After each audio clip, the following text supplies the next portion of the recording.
Thank you very much for giving your precious time. First of all, I would like to say congratulations for your success in civil services. Ma'am, can you please tell us something about your journey? Bismillahirrahmanirrahim. मेरा नाम है Malik Kamila Mushtaq. I have recently secured rank 1 in KAS 2018. Educational qualifications के लिहाज से I have done my 10th from tiny heart school. फिर मैंने अपना 12th किया मेलनसन गर्ल्स स्कूल से. I qualified my entrance JEE. तो I got admitted in NIT Srinagar. NIT Srinagar में मेरी ब्रांच थी civil engineering. I passed out in 2017. तो 2017 के बाद से ही आई started preparing for civil services. Civil services की बात करें तो बचपन में मुझे अंदाज़ा भी नहीं था कि ये KAS IAS होता क्या है. तो I got to know about civil services only when mister Shah Faesal sir cracked IAS. तो उसके बाद से ही मैं चाहती थी कि मैं भी अपना नाम कमाऊँ इसी फील्ड में. तो शाह फैसल सर मेरी इंस्पिरेशन रह चुके हैं, जैसे कि वो हर एक कश्मीरी के इंस्पिरेशन रह चुके हैं. तो 2017 के बाद से ही मैंने ठान लिया था कि मुझे सिविल सर्विसेज में ही अपना करियर बनाना है.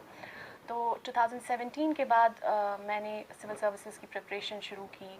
बहुत सारे लोगों के साथ कंटैक्ट में आई जिन्होंने ये एग्ज़ाम क्वालिफाई किया था, उनसे सजेशंस ली. इनफैक्ट मैं ICP राजबाग गई. वहाँ पे क्या था कि वहाँ पे बहुत सारे सीनियर्स थे जिन्होंने ये एग्ज़ाम क्वालिफाई किया था. वो हर वक्त सजेशन देते थे कि what are the dos and don'ts of this examination. तो आई गेस मेरी सिविल सर्विस की जर्नी में ICP का बहुत रोल रहा है. इवन जब कि हमारे इंटरव्यू स्केड्यूल हुए थे तो मॉक इंटरव्यू भी मैंने ICP में ही दिए थे. तो वहाँ के जो इनपुट्स मुझे मिले, सजेशंस मुझे मिले, मुझे लगा उस इनपुट की वजह से मुझे एग्ज़ाम में बहुत ज़्यादा Ma'am, what will be your message to the youth of Kashmir? Youth यहाँ के हैं जो सिविल सर्विसेज में आना चाहते हैं. I think that it is high time कि यूथ सिविल सर्विसेज में आए. क्योंकि अगर हम परसेंटेज देखें कश्मीरियों की कि वो एडमिनिस्ट्रेशन में कितने हैं, than it's a very meagre percentage. It's high time कि कश्मीरी यूथ अपना पोटेंशियल जो है वो हार्नेस करे. ऐसा नहीं है कि यूथ में पोटेंशियल नहीं है, पोटेंशियल तो बहुत ज़्यादा है और अपॉर्चुनिटीज़ भी है. बट हम कश्मीरीज थोड़े से लेथार्जिक होते हैं और अपने कैपेबिलिटीज़ पे सेल्फ डाउट करते हैं. I think that it's high time that you should trust your capabilities and you should harness your potential in the right direction. आप उतने ही कॉम्पिटिटिव है जितने बाकी स्टेट्स के बच्चे हैं.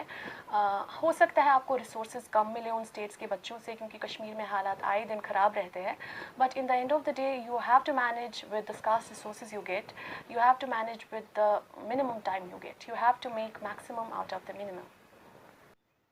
Ma'am, you are now in administration. So, how will you proceed with it? Administration में public interface तो बहुत ज़्यादा रहता है.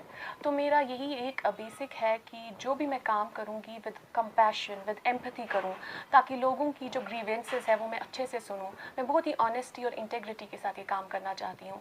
एंड मैं काम ऐसे करना चाहती हूँ, मेरे ध्यान में हमेशा रहना चाहिए सबसे ज़्यादा प्रायोरिटी मेरी नीडी रहने चाहिए. जो वनरेबल ग्रुप ऑफ पीपल है, जो पोअर ग्रुप ऑफ पीपल है, उनको मैं हमेशा अपनी प्रायोरिटी रखूँगी और सबसे ज़्यादा बेनिफिट उनको ही मिलना चाहिए. क्योंकि यहाँ हम देखें, यहाँ पे इकोनॉमिक इनइक्वालिटी बहुत ज़्यादा है. The rich are getting richer and the poor are getting poorer. तो मुझे वो इकोनॉमिक इनइक्वालिटी की गैप बहुत ज़्यादा ब्रिज करनी है.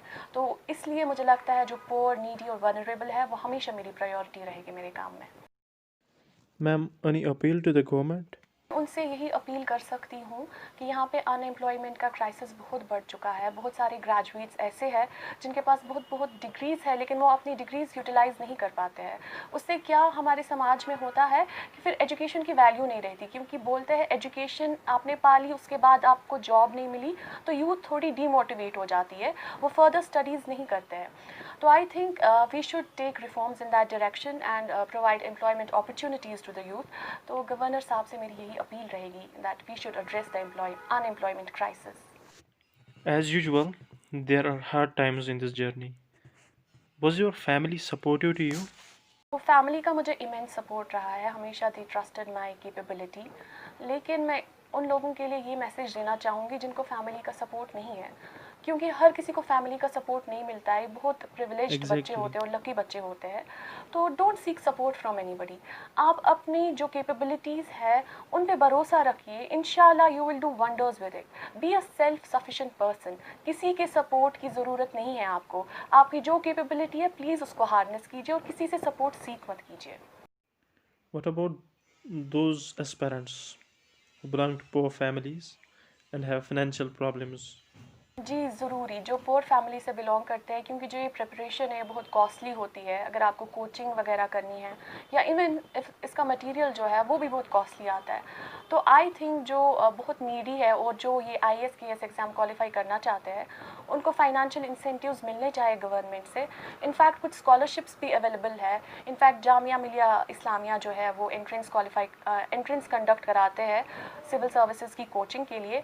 वैसे प्रोग्राम्स तो अवेलेबल है, तो उन स्टूडेंट्स को चाहिए कि वो उन अपॉर्चुनिटीज़ को ग्रैब करें और अपने सिविल सर्विसेज के सपने को पूरा करें। Thank you for giving us your thank you precious so time. Much.